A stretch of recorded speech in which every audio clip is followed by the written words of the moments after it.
I'll begin with just one point before anyone says anything. Yes, I know I don't have a collar, but you know why that doesn't really matter? Because I'm not the one who is depicting her in a fucking film. I don't have to be accurate to the fucking character. But when you're being paid millions upon millions of dollars to portray a character that many people revere as their favourite, as such a amazing character that has broken boundaries in comics and animation, that you're kind of expected to at least seem to give a shit. And this isn't just about Margot Robbie, this is about the entire cast. The main problem, the main person who is going to fuck this up, or is already fucking this up, is the costume department. I mean, this is what she looks like. This is the outfit that she has worn from day fucking one, up until, you know, up until the new 52, which is a complete another pile of dog shit, but I'll get to that later on. Why put her in white, pink, and blue when her colours are red and black? It is what she is. She is based on Harley Quinn, which is a two-piece outfit. It's a two-colour outfit. The diamonds, the domino mask. It is what Harley Quinn is. Not a Hot Topic incarnation into the real world. That is what she looks like. It looks like the costume department literally went into Hot Topic and went, okay, I'll take this, this, and this. Oh yeah, and the hot pants. Because, you know, hot pants is what you need to wear when you're, you know, beating up Batman. It just doesn't make sense. When they announced that they were making a Suicide Squad movie, I got very, very happy for all of about 2 weeks. I heard that they had Cara Delevingne as one of the cast, and I was like, oh, awesome, because she kind of, the way she acts in public, on the TV interviews that she does, it has an air of Harley to her. Playful, fun, kind of quirky. Not, you know, her who is luring Leonardo DiCaprio in with her snatch. Which is Margot Robbie. Which is all that Margot Robbie's really known for in this, era. So, when I found out that it was actually Margot Robbie being Harley, I knew there was something wrong. And then they released the promo pictures. And I see her there, wearing pink and blue, which I think was one of the stupidest decisions when they were revamping Harley for the new 52. And with tattoos and high heels and short shorts. And I felt like DC weren't thinking of fans when they chose this costume design, when they chose this actress. Because if they actually cared about what their fans wanted, they'd give her her one-piece suit. A mallet, a gun, some chattering teeth. You know, what Harley is. But the problem isn't just isn't just on the Harley in this film. The main problem is Jared Leto. I didn't think I was going to say that when it was announced that he was playing Joker. Because without the tattoos, without the grill, without the cocky cocaine-slinging pimp clothes, he looks fine. Well, the green is too bright, but, you know, you win some, you lose some. But the problem is, we're not winning anything in this. He's doing a Heath Ledger-ish voice in that promo. And we've seen these clips, these videos taken by bystanders, where he is slapping her around, looking like he's gonna piss on her the way he stands over her. And it just it rubs me completely the wrong way. It doesn't seem like Joker. It doesn't seem like they even know what Joker is. Now, I'm not saying that I am the sole, like, the all-seeing, all-knowing when it comes to Joker. But I've been watching the animated series since I was 5 years old, and I fell in love with Mark Hamill's Joker. To me, the animated series Joker depicts everything that the Joker is. He's funny, he's aggressive, he's angry, he's scary. But there's something about him that when you see him, you're like, oh, this is going to be fun, because something interesting is going to happen.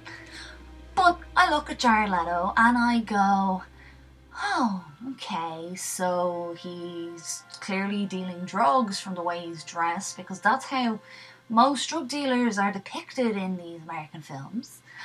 And he's not wearing bright purple, he's not wearing spats, he's not dressing like a suave, sophisticated gentleman, as Joker is known to, with his tailcoat, his suit, his bow tie, his little flower, his spats, his polished shoes. There's none of that. There's no slick back hair or anything like that. No. There's just scumbag. And it boils my blood. I know people liked Heath Ledger's Joker. I'm not one of those people. Yes, Heath Ledger's Joker was scary, he was a psychopath, but that's the thing. He was dressed the way that I am right now. As you can see, I have skin under here, because Harley Quinn wears makeup. She toils every single day. She wakes up, she puts on the makeup, she puts on the mask, she puts out the costume, and then she leaves her room and goes out to her pudding. Because that's the way that she believes he wants her to be. The assistant, the Joker, the jester next to him. He didn't force her to become Harley Quinn. And the way New 52 has, he didn't push her into a vat of chemicals and bleach her skin and dye her hair. Because, you know, it's just not what the character is. The character is all about the levels that you will go to for love. But in this Suicide Squad trailer, we see Joker with electric rods going, I'm not gonna kill you, I'm just gonna hurt you real bad. In that scene, if you look very closely, as I have, it is Harleen he has strapped to that table. So very clearly, that is him shocking her. It seems crystal clear to me that what they are doing in this fucking movie is having it that the Joker created Harley, which is not what happens. I don't understand why they keep doing this. They have the creator of Harley Quinn sitting there on the sidelines, writing once every couple of years. Paul Dini. He created this character. He had the ideas, he had the knowledge, he knows the character. And I want to know, on a personal level, how he feels about what they have done to her. In the comics now, she is just a Deadpool wannabe. She's DC's version of Deadpool, where she is a talking dead stuffed beaver. And she's saving animals, and she's fucking bisexual with Poison Ivy. I'm touching myself tonight. And she's roller derbying. Because, you know, mallets and, you know, being thrown in Arkham equals roller derby. It just makes no sense what they've done in the Suicide Squad with the New 52, which they are clearly using as reference for the Suicide Squad film. Like, Joker's tattoos. It infuriates me, because the Joker is a narcissist. This is one of the key points in all of my arguments as against Heath Ledger's Joker. Joker is a narcissist. He he pictures himself as this perfect, like he is perfect. He is the perfect person. He's nice, he's clean, he's sophisticated. He'd never leave the house with blood on him. He'd leave a room with blood on him after he's killed someone, yes, but he won't go out in public with fucking rags and looking like he hasn't washed his hair in fucking days. He's not gonna go out with half his chest showing. He is a sophisticated fucking gentleman. He's a narcissist. He walks straight out of the 1930s. Putting on the Ritz is the perfect song to explain the way Joker is when it comes to fashion sense. And they have him covered in tattoos. He probably lives in fucking pain all the time because his skin has been bleached by this vat of chemicals, if we are to go by the Killing Joke. And that has to somehow leave some kind of lasting pain. So, of course, what's he gonna do? He's gonna go and he's gonna get tattoos while he's in fucking Arkham. How would they even get the fucking tattoo equipment, the needles, the lead they take that make the prison tattoos? How are they gonna get that into Arkham, which is meant to be one of the most secure places in Gotham? It's like they keep them mentally fucking insane. The Joker is in there. Why would they let it? Like, why would they let a tiny fucking, like, a pen, needle, anything near the Joker? Why would they even let that into the asylum to allow him to get these tattoos? It doesn't make sense. I mean, yes, the Gotham PD are fucking idiots, but I don't think they're that fucking stupid, because Joker's the type of person who would take a tiny splinter off of the base of a chair and gouge your eyes out with it just to escape. Or just because he finds it funny. Because that's the thing with the Joker. He does things because it's funny. And it's not one of those, like, anarchistic, nihilistic, let's burn all the money, let's fucking, like, there's none of that. The Joker finds things funny. He wouldn't just do shit because it's scary, because someone got in his way so he kills them. Unless, you know, it's one of those really nice, calm situations, and then suddenly, bang, he pulls out a gun and shoots him. Because it's the shock of the moment that's funny. People keep forgetting what the Joker is in regards to Batman. Batman is dark. He's gritty. He's tormented by his past, the fact his parents died and he could do nothing to save them.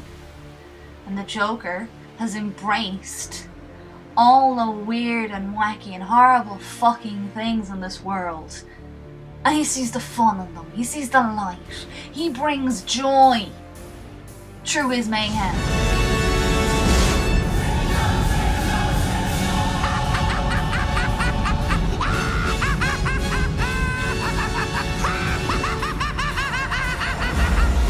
He is bright, he's colourful, he's the light to Batman's dark.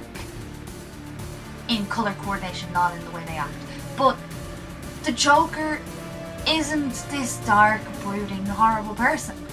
He is evil, but he's bright, he's bubbly, he enjoys everything he's doing, but not in a fucking Hannibal or the Saw type of way. It's comic book. Everyone seems to forget where Batman, the Joker, Harley Quinn, they keep forgetting where they come from, which is comic. Yes, you'd never see this robbing a bank. That's the point. Look at the Flash TV show. Yes, you can kind of see that they're trying to make it realistic, kind of the way they have Arrow, but Arrow went the completely wrong direction. Flash has it down. They had fucking King Shark on there, a man body with a shark head, and yet you can almost believe it because it's comic. A man is running around at the speed of light, and we don't go, wait, that wouldn't happen in real life. He has to be on some fucking performance enhancing drugs because it's a comic book. And that's what it's based on. So I don't understand why they keep having to make Joker dark and gritty and realistic. They're clearly making him into this thing that they believe we want to see, when in actual reality, all we want to see is comic book characters on the screen. We don't want to see realism. We don't want to see darkness. We don't want to see this constant downer that is modern film now. Tim Burton was very fucking weird with his Batman. But at least he got some shit right. I can tell you with all certainty, I'm gonna leave this Suicide Squad film the same way I left Man of Steel. Well, that was a fucking waste of a tenner, wasn't it? Sham. Take off my mask. Take off my mask. Take off my mask!